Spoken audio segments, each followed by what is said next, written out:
You are now tuned into DAR Sports Media. We're continuing wrapping up our NFL divisional previews. This week, we are dropping both the NFC West and the NFC East. By the time you listen to this, there's probably a game going down in the NFC East tonight, as the opening game is the Dallas Cowboys and the Philadelphia Eagles. Tay, who do you got, man? Is this the Eagles division again? Are the Commanders going to regress? Do you feel like they overachieved a little bit last year? That's kind of the way that I feel. Do you feel any differently about the Cowboys? I don't really. So on and so forth. Who do you got? I do want to say out of the gate, my favorite gambling bet in the whole NFL this year is Giants over 5.5 wins. That's what they were set at. It might have changed since the last time I checked it, but Giants over 5.5 wins is by far my favorite bet. I think the upgrade in quarterback is going to be massive, even though Russell Wilson is still not very good. Still looking washed. I mean, you're going from the worst quarterback play to probably somewhere around 18 to 22. Malik Neighbors, more room to be making plays. That pass rush, I feel like all this team has to do is get up by 10 points, and they're going to be giving people major fucking problems. I love everything that's going on with that Giants over 5.5. I'm not saying they're going to win the division or anything like that. I just think they have way more tools than to win 5 games or less. I think that's a great value on the bet. Who you got number 1 in this division, Tay? I got the Eagles. Yeah, coming off a Super Bowl, they've been like, one of the best teams for the past 4 or 5 years now. Been to the playoffs a couple years in a row. Been to the Super Bowl, 2 out of 3 times, like in the last 3 years. So they're a good team. They bring everyone back. They get better in the offseason. They make trades. They make signings. They re-sign players. That's very important. They never really lose their big names or anything like that. So, yeah, I mean, the Eagles, they're going to win at least 10 games. I think that's like the absolute floor. Everything goes wrong. Like that season where everything did go wrong, they won 10 games. They were 10-1 or something like that this season. They just lost like a couple in a row, but that's their floor again. I feel like 10 wins. So I feel like they're pretty much a lock for the playoffs. They got some of the best players at each position. So I just don't see how they don't, like go to the playoffs or anything like that. So yeah, I think they win the division again. Where do you have? So who do you got number 2? Do you think that your Commanders are going to regress, or do you think maybe do you not feel differently about the Cowboys? Who do you got coming in at number 2? You got the Commanders at number 2, 10-7. Okay, I was about to follow that up. Okay, you got them number 2, but like where? Yeah, what kind of a win do you think it is? 10-7. 11-6 would be great, but I would say more so 10-7. The film's out. It's gonna be a little bit harder. This season, our schedule's a lot tougher than it was last year. But I do think our team is better. Like we added more names on both offense, defense, the O-line, as well, and the D-line. So I feel like we got better everywhere, just a little bit better. I don't think there's nothing drastic. Anything. I think the line drastically got better. And the line wasn't even a problem, and we improved it even more. So I think that'd be good, especially in the division, with a bunch of or not anymore. I was gonna say every team got a pass rusher, but not anymore about the Cowboys. But like the Giants and Eagles, they're gonna live off their pass rush, especially this year. And you gotta have a good old line. It's always important to have a good old line. If you want to be contender. That's like a must, honestly, or it'll come back to bite you. Late in the season, line just isn't there, and you just like, damn, I should have just got in line this offseason. So yeah, I got the Commanders at number 2. So, do you feel differently about the Cowboys after this trade, or are they pretty much positioned in the same place that they were before it? They said that they're emphasizing run defense over pass rush, or that they felt that the rush defense was a bigger issue for them than the pass rush was. They have, and Kenny Clark has been one of the best pass run defenders or best run defenders in the league for quite a while. So I don't know. I don't know how available Parsons is going to be, honestly, because of the way he's talking about his back. Talking about he's going to take an epidural to play this weekend. I don't know, man. Packers, anytime you can pay a non-quarterback $47 million and they need an epidural to play, that's something you just got to do it. Do you feel indifferently about the Cowboys, or do you feel like they're pretty much in the same position that you would have had them in? They're the same. I'm not gonna say the Cowboys aren't bad. People forget about the offense a lot. Like Dak isn't terrible. CeeDee Lamb is like top 5. George Pickens is going to be really good alongside CeeDee Lamb. Their own line is good. Jake Ferguson, he's had a couple good years in a row now. Yeah, I mean, I think their offense will carry them. Like, they'll win. They can win 7 games. I can see that. Definitely. I can definitely see the Cowboys doing a little something, but anything more than 7 wins or even 8 wins, nah, I don't see that. But they're heavily invested in the corner position. He just re-signed Deron Bland. And I think they paid Trayvon Diggs a few years ago. He's coming off an injury, so he's got a lot of flyers on his defense too. Like, I don't know if I'm a fan. They got a lot of first round busts, I guess you could say. Kenneth Murray Jr. They got a couple guys. They and the Cowboys are known for that. They like to trade for guys that just didn't work out on their first team. So yeah, we'll see. We'll see if they can turn them around. But I mean, the Cowboys, and about the trade, it's kind of questionable. Especially this early in the season. And I wonder if that was the best package they could have got. Like, I know teams would have offered more, something like that. And if you're the Cowboys, are you really happy with what you got back? I mean, you got Kenny Clark back. He went from a superstar to a role player, or high level role player. I'll give him that credit.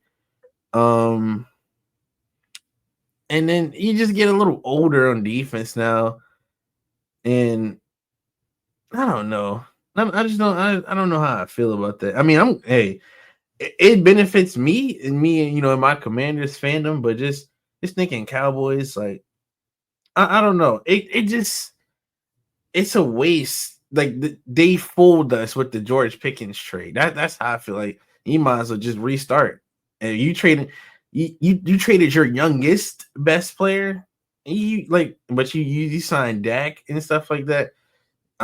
I just question that alone. So I feel like they might as well just go full rebuild. And then you traded the best player on the team. I mean, it just doesn't make any sense. No one can really explain that to me. But I mean, they got 2 firsts. They got 2 late firsts. Congratulations, I guess. But, so our guy on United Football Media, old Josh Brahma Bullpen, he's plugged into some people who are plugged into some people down there. And the story is I got in a little argument with some Canadian journalist the other day. Well, this is Jerry Jones' version. No, this is what happened. Is Jerry talked to Micah personally over dinner or at a bar or whatever it is. They agreed. They came to terms like, hey, the finer details will go through the people, the team representation, but it's going to be 40 mil over this many years. Here we go, 40 mil a year. Things changed a little bit with the pass rush market, and then the agent got involved. The agent said, "Well, we could get a little more, but what you got to understand is the agent gets a piece of that. So of course he wants to go for more." So they already had an agreement in place. The agent gets him to walk it back. And then Jerry Jones was like, "Bro, I stood there man to man and looked you in the eye and shook your hand, and now you're walking it like fuck you." It was just like, "I'm not doing it." And Parsons and his team decided to play that game, to play hardball. You can see some of his comments in the media ever since, twice now. He's kind of doesn't sound like he's super happy with the choice that he made to do that, because once he started playing hardball, they're like, "All right, fuck it, talk to you later." So when you say they could have got a better package, yeah, I agree. Probably they could have, but this was the circumstances that they were working with. He wasn't coming back. They weren't going to pay him the money. Oh, and by the way, the tax rate in Wisconsin versus the no state tax in Texas has basically equated to basically 47 mil a year in Wisconsin is worth 41 mil in Texas. Yeah, so basically all of this ended up netting him an extra $900,000 a year. Fucking congratulations. So that's what happened. So I agree, I don't think the package was bad. I agree it probably could have been better. But this is the situation, but that was the situation they were dealing with. And you could still draft great players. Like, I would still rather have, and look, man, this is going to be something we'll break down more on Tell Me About It. But since we're doing this division and there ain't too much left to say about it, the way people were talking about Micah Parsons, I swore he got like 30 sacks a year. Career high is 14. 14 sacks. Yeah. 1 sack in 4 playoff games. 1. Now, I'm not saying that he's not a great player. He is a great player. And I understand teams scheme around him, and it affects the defense, and it brings up the EPA for the defense a lot. But teams scheme for other players too, and they still get home. And out of all this, you're still telling me that you can pay $47 million a year to a guy who can be schemed out of the game. Now, you could say that's germane to his position, but in the end, it's the truth. It's the truth. You're paying $47 million a year to somebody who coaches can scheme out of the game to where they're a non-factor. So, yeah, I mean, I feel you on getting a better package, but that was the situation that they were in. They weren't going to pay him that. The deal was, feelings were hurt all around. I don't think that Micah and his team quite understood how serious the situation was, as far as them being serious about shipping him out of there. And here we are. What are your thoughts on the Giants? The Giants they're building their team the right way. This past offseason has been a lot for the Giants. The Giants have really improved drastically. I mean, the Giants were the absolute worst. But they're developing their quarterback the right way. They got an older guy in there. They traded up in the first for Jackson Dart, and they're not going to start in week 1 because you don't need to. I like that plan a lot. They got Scatterboo. They drafted him as well alongside Tyrone Tracy.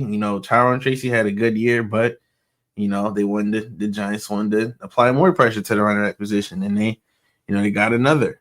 Then they drafted Bill Carter after they traded for Brian Burns as well. So the Giants are getting very aggressive in the offseason. They're making trades. They're drafting great players.